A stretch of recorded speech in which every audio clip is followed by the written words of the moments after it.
ಶಾರದಾ ಶಾರದಾಂ ಭೋಜವದನಾ ವದನಾಂಬುಜೇ ಸರ್ವದಾ ಸರ್ವದಾಸ್ಮಾಕಂ ಸನ್ನಿಧಿಂ ಸನ್ನಿಧಿಂ ಕ್ರಿಯಾತ್. ಸಮಸ್ತ ವೀಕ್ಷಕರಿಗೂ ಮಾರ್ಚ್ ತಿಂಗಳ ತುಲಾ ರಾಶಿಯ ಮಾಸ ಭವಿಷ್ಯದ ಕಾರ್ಯಕ್ರಮಕ್ಕೆ ಸುಸ್ವಾಗತ. ನಾವು ಮೊದಲಿಗೆ ಈ ಮಾಸದಲ್ಲಿ ನಡೆಯುವಂತಹ ಗ್ರಹಗಳ ಬದಲಾವಣೆಗಳ ಬಗ್ಗೆ ತಿಳಿದುಕೊಳ್ಳೋಣ. ಈ ತಿಂಗಳ 14ನೇ ತಾರೀಕಿನಂದು ರವಿಗ್ರಹ, 29ನೇ ತಾರೀಕಿನಂದು ಶನಿಗ್ರಹ ಮೀನರಾಶಿಗೆ ಪ್ರವೇಶವನ್ನು ಮಾಡ್ತಾ ಇರುವಂಥದ್ದು. ಇದಿಷ್ಟು ಕೂಡ ಈ ಮಾಸದಲ್ಲಿ ನಡೆಯುವಂತಹ ಪ್ರಮುಖವಾದ ಗ್ರಹಗಳ ಬದಲಾವಣೆ. ಈಗ ನಾವು ಇದನ್ನೆಲ್ಲ ಆಧರಿಸಿ ತುಲಾ ರಾಶಿಯವರಿಗೆ ಈ ಮಾಸದಲ್ಲಿ ಯಾವ ರೀತಿಯಾದಂತಹ ಫಲ ಪ್ರಾಪ್ತಿಯಾಗಲಿದೆ ಅಂತ ಹೇಳಿ ಒಂದೊಂದಾಗಿ ನೋಡ್ತಾ ಹೋಗೋಣ. ಮೊದಲನೇದಾಗಿ ಈ ತಿಂಗಳ 29ನೇ ತಾರೀಖಿನಂದು ಶನಿಗ್ರಹ ಬದಲಾವಣೆಯನ್ನು ಹೊಂದುತ್ತಾ ಇರುವಂಥದ್ದು. ಏನಾಗಿತ್ತು ಹೇಳಿ, ನಿಮಗೆ ಇಲ್ಲಿವರೆಗೂ ಕೂಡ ಪಂಚಮ ಶನಿ ಅಂತ ಹೇಳುವಂಥದ್ದು ನಡೀತಾ ಇತ್ತು. ಈಗ ಶನಿಗ್ರಹ ಬದಲಾವಣೆಯನ್ನು ಹೊಂದುತ್ತಾ ಇರೋದ್ರಿಂದಾಗಿ ನಿಮಗೆ ಪಂಚಮ ಶನಿ ಅಂತ ಹೇಳುವಂಥದ್ದು ಸಂಪೂರ್ಣವಾಗಿ ಮುಗಿಯುತ್ತೆ. ಇನ್ನು ಮೇಲೆ ಶನಿಗ್ರಹ ಷಷ್ಠ ಭಾವದಲ್ಲಿ ಸ್ಥಿತವಾಗಿರುತ್ತೆ. ಆ ಶನಿಗ್ರಹದಿಂದ ನಿಮಗೆ ಅನೇಕ ವಿಧವಾಗಿ ಉತ್ತಮವಾದ ಫಲ ಅಂತ ಹೇಳುವಂಥದ್ದು ಪ್ರಾಪ್ತಿಯಾಗುತ್ತೆ. ಆದರೆ ಇಲ್ಲೊಂದು ವಿಚಾರವನ್ನು ನಾವು ಗಮನಿಸಬೇಕು. ಈ ಶನಿಗ್ರಹ ಬದಲಾವಣೆಯನ್ನು ಹೊಂದುತ್ತಾ ಇರುವಂಥದ್ದು ಯಾವಾಗ ಹೇಳಿ, ಈ ತಿಂಗಳ 29ನೇ ತಾರೀಖಿನಂದು. ಹಾಗಾಗಿ ಈ ಮಾಸದಲ್ಲಿ ಶನಿಗ್ರಹ ನಿಮಗೆ ಪಂಚಮ ಭಾವದಲ್ಲೇ ಸ್ಥಿತವಾಗಿರುತ್ತೆ. ಈ ಮಾಸದ ಕೊನೆಗೆ ಶನಿಗ್ರಹ ಬದಲಾವಣೆಯನ್ನು ಹೊಂದುತ್ತಾ ಇರೋದ್ರಿಂದಾಗಿ ಅದು ಫಲ ನಿಮಗೆ ಪ್ರಾಪ್ತಿಯಾಗುವಂಥದ್ದು ಯಾವಾಗ ಹೇಳಿ, ಏಪ್ರಿಲ್ ತಿಂಗಳಿನಿಂದ. ಹಾಗಾಗಿ ನಾವು ಈ ಶನಿಗ್ರಹ ಷಷ್ಠ ಭಾವದಲ್ಲಿ ಇರುವಾಗ ಏನೇನು ಒಳ್ಳೆ ಫಲ ಪ್ರಾಪ್ತಿಯಾಗತ್ತೆ ಅಂತ ಹೇಳುವಂತಹ ವಿಚಾರವನ್ನು ಏಪ್ರಿಲ್ ತಿಂಗಳ ಮಾಸ ಭವಿಷ್ಯದಲ್ಲಿ ಯೋಚನೆಯನ್ನು ಮಾಡೋಣ. ಯಾಕೆಂದ್ರೆ ಈ ಮಾಸದಲ್ಲಿ ಅದು ನಿಮಗೆ ಪಂಚಮ ಭಾವದಲ್ಲೇ ಸ್ಥಿತವಾಗಿರುತ್ತೆ. ಇದು ಒಂದು ವಿಚಾರ. ಇನ್ನೊಂದು ನೀವು ಸಂತೋಷ ಪಡುವಂತಹ ವಿಚಾರ ಏನು ಅಂತ ಹೇಳಿ ಅಂದ್ರೆ, ನಿಮಗೆ ಈ ಮಾಸದಲ್ಲಿ ರವ್ಯಾದಿ ಅನೇಕ ಗ್ರಹಗಳು, ರವಿಯೇ ಮೊದಲಾದಂತಹ ಅನೇಕ ಗ್ರಹಗಳು ಷಷ್ಠ ಭಾವದಲ್ಲಿ ಸ್ಥಿತವಾಗಿರೋದ್ರಿಂದಾಗಿ ಉತ್ತಮವಾಗಿ ಅಭಿವೃದ್ಧಿ ಎನ್ನುವಂಥದ್ದು ಉಂಟಾಗುತ್ತೆ. ಇದನ್ನೆಲ್ಲ ನೋಡಿದವಾಗ ನಿಮಗೆ ಈ ವರ್ಷದಲ್ಲಿ ಅತ್ಯಂತವಾಗಿ ಅಭಿವೃದ್ಧಿ ಉಂಟಾಗುತ್ತೆ. ಯಾವ ರೀತಿಯಾಗಿ ನಿಮಗೆ ಈ ವರ್ಷದಲ್ಲಿ ಅಭಿವೃದ್ಧಿ ಉಂಟಾಗುತ್ತೆ ಅಂತ ಹೇಳಿದ್ರೆ, ಮೆಟ್ಟಿಲ ರೀತಿಯಲ್ಲಿ ಅಭಿವೃದ್ಧಿ ಉಂಟಾಗುತ್ತೆ. ಅಂದರೆ ಏನು ಹೇಳಿ, ಮೆಟ್ಟಿಲು ಹೇಗಿರುತ್ತೆ, ಮೊದಲೊಂದು ಸ್ಟೆಪ್ ಇರುತ್ತೆ, ಆಮೇಲೆ 2ನೇ ಸ್ಟೆಪ್ಪು, 3ನೇ ಸ್ಟೆಪ್ಪು, ಹೀಗೆ ತಾನೇ ಮೆಟ್ಟಿಲು ಇರುವಂಥದ್ದು. ಅದೇ ರೀತಿಯಾಗಿ ನಿಮಗೆ ಅಭಿವೃದ್ಧಿ ಉಂಟಾಗುತ್ತೆ. ಅಂದರೆ ಈ ಮಾಸದಲ್ಲಿ ನೋಡಿದ್ವಲ್ಲ, ಇವೆಲ್ಲ ಚೆನ್ನಾಗಿರೋದ್ರಿಂದಾಗಿ ಈ ಮಾಸದಲ್ಲಿ ನಿಮಗೆ ಒಂದು ಸ್ವಲ್ಪ ಮಟ್ಟಿಗೆ ಅಭಿವೃದ್ಧಿ ಉಂಟಾಗುತ್ತೆ. ಇದಾದ್ಮೇಲೆ ಮಾರ್ಚ್ 29 ಆದ್ಮೇಲೆ ಶನಿಗ್ರಹ ಷಷ್ಠ ಭಾವಕ್ಕೆ ಹೋಗುತ್ತಲ್ಲ, ಅಲ್ಲಿಂದ ಇನ್ನೊಂದು ಸ್ವಲ್ಪ ನಿಮಗೆ ಅಭಿವೃದ್ಧಿ ಉಂಟಾಗುತ್ತೆ.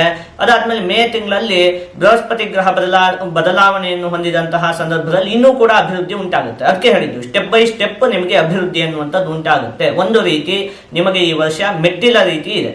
ಆ ರೀತಿಯಾಗಿ ಒಂದೊಂದೇ ಸ್ಟೆಪ್ ಆಗಿ ನಿಮಗೆ ಅಭಿವೃದ್ಧಿ ಅನ್ನುವಂಥದ್ದು ಉಂಟಾಗುತ್ತೆ. ಹಾಗಾಗಿ ನೀವು ಈ ವಿಚಾರಕ್ಕೆ ಸಂತೋಷವನ್ನು ಪಡಬೇಕು. ಇನ್ನು ಗತ ಮಾಸದಲ್ಲಿ ಪ್ರಾಪ್ತಿಯಾದಂತಹ ಅನೇಕ ಫಲಗಳು ಈ ಮಾಸದಲ್ಲಿಯೂ ಕೂಡ ಪ್ರಾಪ್ತಿಯಾಗುವುದಕ್ಕೆ ಅವಕಾಶ ಇದೆ. ಅದರಲ್ಲಿ ಮುಖ್ಯವಾಗಿ ನ್ಯಾಯಾಲಯದಲ್ಲಿ ಇರುವಂತಹ ವಿವಾದಗಳಲ್ಲಿ ನಿಮಗೆ ಜಯಪ್ರಾಪ್ತಿಯಾಗುವುದಕ್ಕೆ ಈ ಮಾಸದಲ್ಲಿ ಅವಕಾಶ ಇದೆ. ಇನ್ನು ವಿಶೇಷವಾಗಿ ನಿಮಗೆ ಈ ಮಾಸದಲ್ಲಿ ರವಿಗ್ರಹ ಷಷ್ಠ ಭಾವದಲ್ಲಿ ಸ್ಥಿತವಾಗಿರುವಂಥದ್ದು. ಆ ಸಂದರ್ಭದಲ್ಲಿ ಷಷ್ಠೇ ರವೋ ಸುಸೌಖ್ಯದಾತ ಯತ್ನ ಕಾರ್ಯಾರ್ಥ ಸಾಧನಂ ದೇಹಾರೋಗ್ಯಾದಿ ಸಂತೋಷಂ ವಸ್ತ್ರಧಾನ್ಯಾದಿ ಲಾಭಕೃತು ಅಂತ ಹೇಳಿರುವಂಥದ್ದು. ಅಂದರೆ ರವಿಗ್ರಹ ಷಷ್ಠ ಭಾವದಲ್ಲಿ ಇರುವಾಗ ಮುಖ್ಯವಾಗಿ ಏನು, ಯತ್ನ ಕಾರ್ಯಾರ್ಥ ಸಾಧನಂ, ನೀವು ಯಾವುದೇ ಕೆಲಸಕ್ಕೆ ಕೈ ಹಾಕಿದ್ರೂ ಕೂಡ ಅದರಲ್ಲಿ ನಿಮಗೆ ಯಶಸ್ಸು ಅಂತ ಹೇಳುವಂಥದ್ದು ಉಂಟಾಗುತ್ತೆ. ಇನ್ನು ಅನೇಕ ವಿಧವಾಗಿ ಲಾಭ ಉಂಟಾಗುತ್ತೆ ಅಂತ ಹೇಳಿರುವಂಥದ್ದು.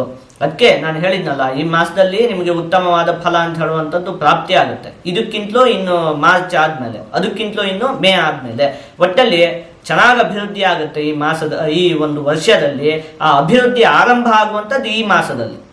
ಮೊದಲನೇ ಮೆಟ್ಲು ಈ ಮಾಸ, ಇದಾದ್ಮೇಲೆ ಮಾರ್ಚ್ ಆದ್ಮೇಲೆ ಅದು 2ನೇ ಮೆಟ್ಲು, ಅದಾದ್ಮೇಲೆ ಮೇಯಲ್ಲಿ 3ನೇ ಮೆಟ್ಲು. ಈ ರೀತಿಯಾಗಿ ಯೋಚನೆ ಮಾಡಿದ್ವಲ್ಲ, ಈ ರೀತಿಯಾಗಿ ಆ ಅಭಿವೃದ್ಧಿ ಅನ್ನುವಂಥದ್ದು ಈ ಮಾಸದಲ್ಲಿ ನಿಮಗೆ ಉಂಟಾಗುವುದಕ್ಕೆ ಆರಂಭ ಆಗುತ್ತೆ. ಇನ್ನು ಉದ್ಯೋಗಕ್ಕೆ ಪ್ರಯತ್ನ ಪಡುತ್ತಾ ಇರುವಂತಹ ವ್ಯಕ್ತಿಗಳಿಗೂ ಕೂಡ ಈ ಮಾಸ ಅತ್ಯಂತ ಉತ್ತಮವಾಗಿದೆ. ಆಧ್ಯಾತ್ಮಿಕ ವಿಷಯಗಳಲ್ಲಿ ನಿಮಗೆ ಈ ಮಾಸದಲ್ಲಿ ಆಸಕ್ತಿ ಎನ್ನುವಂಥದ್ದು ಉಂಟಾಗುತ್ತೆ. ಈಗ ನೋಡಿ, ನಾನು ಒಂದು ವಿಚಾರವನ್ನು ಹೇಳಿರುತ್ತೇನೆ, ಇದನ್ನು ನೀವು ಸರಿಯಾಗಿ ನೆನಪಲ್ಲಿ ಇಟ್ಕೊಳ್ಬೇಕು. ನೋಡಿದ್ವಲ್ಲ, ಈ ವರ್ಷ ಚೆನ್ನಾಗಿದೆ. ಅದರಲ್ಲೂ ಕೂಡ ಈ ಮಾಸದಿಂದ ನಿಮಗೆ ಅಭಿವೃದ್ಧಿ ಅನ್ನುವಂಥದ್ದು ಆರಂಭ ಆಗುತ್ತೆ. ಇನ್ನು ಮುಂದೆ 1 ವರ್ಷದವರೆಗೂ ಕೂಡ ಚೆನ್ನಾಗಿ ಅಭಿವೃದ್ಧಿ ಉಂಟಾಗುತ್ತೆ. ಅಂದರೆ ಈ ಸಮಯ ತುಂಬ ಚೆನ್ನಾಗಿದೆ. ಹಾಗಾಗಿ ನೀವೇನು ಮಾಡ್ಬೇಕು ಹೇಳಿ, ಈ ಸಮಯವನ್ನು ನೀವು ಸದುಪಯೋಗಗೊಳಿಸಿಕೊಳ್ಬೇಕು. ಈಗ ಎಲ್ಲ ವಿಚಾರಕ್ಕೂ ಸಮಯ ತುಂಬ ಚೆನ್ನಾಗಿದೆ. ಹಾಗಾಗಿ ನೀವೀಗ ಸುಮ್ಮನೆ ಕೈ ಕಟ್ಕೊಂಡು ಕೂತ್ಕೊಳ್ಳುವ ಹಾಗಿಲ್ಲ. ಈಗ ಪ್ರಯತ್ನ ಪಡಿ. ನಿಮ್ಗೆ ಎಲ್ಲ ವಿಚಾರದಲ್ಲಿಯೂ ಕೂಡ ಈಗ ಯಶಸ್ಸು ಸಿಗುವಂತಹ ಸಮಯ. ಈ ಒಂದು ಸಮಯವನ್ನು ನಾನು ಈಗ ಮಧ್ಯೆ ಹೇಳ್ತಾ ಇದ್ದೀನಿ. ಇನ್ನು 1 ವರ್ಷ ಇದೆ, ಆರಂಭ ಆಗುವುದಕ್ಕಿಂತ ಮುಂಚೆನೇ ನಾನು ಹೇಳ್ತಾ ಇದ್ದೀನಿ. ಹಾಗಾಗಿ ಈ 1 ವರ್ಷನ ನೀವು ಸುಮ್ಮನೆ ವ್ಯರ್ಥ ಮಾಡಬಾರ್ದು. ಈ ವರ್ಷದಲ್ಲಿ ಚೆನ್ನಾಗಿ ಪ್ರಯತ್ನ ಪಡಿ. ಎಲ್ಲ ವಿಚಾರದಲ್ಲಿಯೂ ಕೂಡ ನಿಮಗೆ ಯಶಸ್ಸು ಸಿಗುವುದಕ್ಕೆ ಅವಕಾಶ ಅಂತ ಹೇಳುವಂಥದ್ದಿದೆ. ಉದಾಹರಣೆಗೆ ಹೇಳಬೇಕು ಅಂತ ಹೇಳಿದ್ರೆ ನೋಡಿ, ಈ ವರ್ಷ ಹೇಗಿದೆ ಅಂತ ಹೇಳಿ ಆದರೆ, ಈಗ ನಾವು ನಮಗೆ ಒಂದಷ್ಟು ತರಕಾರಿಗಳು ಬೇಕಾಗಿರುತ್ತೆ. ನಮ್ಮ ಮನೆ ಮುಂದೆನೇ ತರಕಾರಿ ಗಾಡಿ ಬಂದಿರುತ್ತೆ. ನಾವು ಅಲ್ಲಿಗೆ ಹೋಗಿ ತರಕಾರಿ ತಗೊಂಡು ಬಿಟ್ರೆ ನಮ್ಗೆ ಸುಲಭವಾಗಿ ತರಕಾರಿ ಪ್ರಾಪ್ತಿ ಆಗುತ್ತೆ ಅಲ್ವಾ. ಅದೇ ನಮಗೆ ತರಕಾರಿ ಬೇಕಾಗಿರುತ್ತೆ, ನಮ್ಮ ಮನೆ ಎದುರುಗಡೆ ತರಕಾರಿ ಗಾಡಿ ಬಂದಿರುತ್ತೆ. ಆದರೆ ನಾವು ಅವಾಗ ಸುಮ್ಮನೆ ಕೈ ಕಟ್ಕೊಂಡು ಕುತ್ಕೊಂಡ್ಬಿಟ್ಟು ಅದು ಹೋದ್ಮೇಲೆ ನಮ್ಗೆ ತರಕಾರಿ ಬೇಕು ಅಂತ ಹೇಳಿದ್ರೆ ಅವಾಗ ಏನು ಮಾಡ್ಬೇಕು ಹೇಳಿ? ಅವಾಗ ನಾವು ಮತ್ತೆ ಎಲ್ಲೋ ದೂರಕ್ಕೆ ಹೋಗಿ ಮಾರ್ಕೆಟಿಗೆ ಹೋಗಿ ಮತ್ತೆ ತರಕಾರಿನ ತರಬೇಕಾಗತ್ತೆ. ಅದನ್ನು ನಾನು ಇಲ್ಲಿ ಹೇಳ್ತಿರುವಂಥದ್ದು. ಈಗ ಹೇಗಿದೆ ಸಮಯ ಅಂತ ಹೇಳಿ ಆದರೆ, ನಿಮ್ಮ ಮನೆ ಎದುರುಗಡೆನೇ ತರಕಾರಿ ಗಾಡಿ ಬಂದಿದೆ ಅಂದರೆ ಸಮಯ ಅಷ್ಟು ಚೆನ್ನಾಗಿದೆ. ಒಂದು ಸ್ವಲ್ಪ ಮನೆ ಎದುರುಗಡೆ ತರಕಾರಿ ಗಾಡಿ ಬಂದವಾಗ ಏನು ಹೇಳಿ, ಮನೆಯಿಂದ ಒಂಚೂರು ಇಳಿದು ಹೋಗಿ ಒಂಚೂರು ಮುಂದೆ ಹೋದರೆ ಅಲ್ಲೇ ಸಿಕ್ಬಿಡುತ್ತೆ. ಹಾಗೆ ಯಾವುದೇ ಕೆಲಸಕ್ಕೆ ನೀವು ಕೈ ಹಾಕಿದ್ರು ಕೂಡ ತಕ್ಷಣವೇ ಯಶಸ್ಸು ಅಂತ ಹೇಳುವಂಥದ್ದು ಪ್ರಾಪ್ತಿ ಆಗುತ್ತೆ ಈ ವರ್ಷದಲ್ಲಿ. ಇದು ಬಿಟ್ಟು ಇನ್ನು ಮುಂದಿನ ವರ್ಷ ಅಥವಾ ಅದು ಮುಂದಿನ ವರ್ಷ ಎಲ್ಲ ಮಾಡ್ತೀನಿ ಅಂತ ಹೇಳಿ ಹೋದರೆ ಆಗೋದಿಲ್ಲ ಅಂತ ಹೇಳೋದಿಲ್ಲ. ಆದರೆ ಅದು ಹೇಗಿರುತ್ತೆ ಹೇಳಿ, ನಾವು ಮಾರ್ಕೆಟಿಗೆ ಹೋಗಿ ತರಕಾರಿ ತಂದ ಹಾಗೆ. ಅಂದರೆ ನಾವು ಇನ್ನೂ ಒದ್ದಾಡಬೇಕಾಗುತ್ತೆ, ಒದ್ದಾಟ ಹೆಚ್ಚಿಗೆ ಬೇಕಾಗುತ್ತೆ. ಆದರೆ ಈ ವರ್ಷದಲ್ಲಿ ಅದೃಷ್ಟದ ಭಾಗ ತುಂಬ ಚೆನ್ನಾಗಿರೋದ್ರಿಂದಾಗಿ ನೀವು ಒಂದೇ ಒಂದು ಸ್ವಲ್ಪ ಪ್ರಯತ್ನ ಪಟ್ಟರೂ ಕೂಡ ಎಲ್ಲ ವಿಚಾರದಲ್ಲಿಯೂ ಕೂಡ ನಿಮಗೆ ಯಶಸ್ಸು ಪ್ರಾಪ್ತಿ ಆಗುತ್ತೆ. ಹಾಗಾಗಿ ಏನು ಮಾಡ್ಬೇಕು ಹೇಳಿ, ಈ ಸಮಯವನ್ನು ವ್ಯರ್ಥ ಮಾಡಬಾರ್ದು. ಅದಕ್ಕೆ ನಾನು ಇದೀಗ ಆರಂಭ ಆಗುವುದಕ್ಕಿಂತ ಮುಂಚೆನೇ ನಾನು ನಿಮಗೆ ಹೇಳ್ತಾ ಇದ್ದೀನಿ, ಆಯಿತಾ. ಇದನ್ನು ಸರಿಯಾಗಿ ಈ ವರ್ಷವನ್ನು ನೀವು ಸದುಪಯೋಗ ಪಡಿಸ್ಕೊಳ್ಳಿ. ನಿಮ್ಮ ಜೀವನದಲ್ಲಿ ಎಲ್ಲ ವಿಚಾರದಲ್ಲಿಯೂ ಕೂಡ ನಿಮಗೆ ಅಭಿವೃದ್ಧಿ ಅನ್ನುವಂಥದ್ದು ಉಂಟಾಗುತ್ತೆ. ಇದಿಷ್ಟು ಕೂಡ ನಿಮಗೆ ಈ ಮಾಸದಲ್ಲಿ ಪ್ರಾಪ್ತಿಯಾಗುವಂತಹ ಶುಭ ಫಲಗಳು. ನೀವು ಈ ಮಾಸದಲ್ಲಿ 1-2 ವಿಚಾರದಲ್ಲಿ ಒಂದು ಸ್ವಲ್ಪ ಜೋಪಾನವಾಗಿರ್ಬೇಕಾಗತ್ತೆ. ಅದೇನು ಅಂತ ಹೇಳಿ ನೋಡ್ತಾ ಹೋಗೋಣ. ಮೊದಲನೇದಾಗಿ, ಈ ಮಾಸದಲ್ಲಿ ನೀವು ಯಾವುದೇ ದೊಡ್ಡ ನಿರ್ಧಾರವನ್ನು ತೆಗೆದುಕೊಳ್ಳುವಂಥದ್ದು ಬೇಡ ಇದೊಂದು ತಿಂಗಳಲ್ಲಿ, ಈ ಮಾರ್ಚ್ ತಿಂಗಳಲ್ಲಿ. ಯಾಕೆಂದರೆ ಶನಿಗ್ರಹ ಬದಲಾವಣೆಯನ್ನು ಹೊಂದುತ್ತಾ ಇದೆಯಲ್ಲ, ಅದು ಯಾವಾಗ? ಈ ತಿಂಗಳು ಕೊನೆಯಲ್ಲಿ ಇರುವಂಥದ್ದು. ಹಾಗಾಗಿ ಈ ಮಾಸದಲ್ಲಿ ಅದು ನಿಮಗೆ ಪಂಚಮ ಭಾವದಲ್ಲಿ ಇರುತ್ತೆ, ಪಂಚಮ ಶನಿ ಇರುತ್ತೆ. ಹಾಗಾಗಿ ಇದೊಂದು ಮಾರ್ಚ್ ತಿಂಗಳಲ್ಲಿ ನೀವು ಯಾವುದೇ ದೊಡ್ಡ ಮಟ್ಟಿನ ನಿರ್ಧಾರವನ್ನು ತೆಗೆದುಕೊಳ್ಳುವಂಥದ್ದು ಬೇಡ.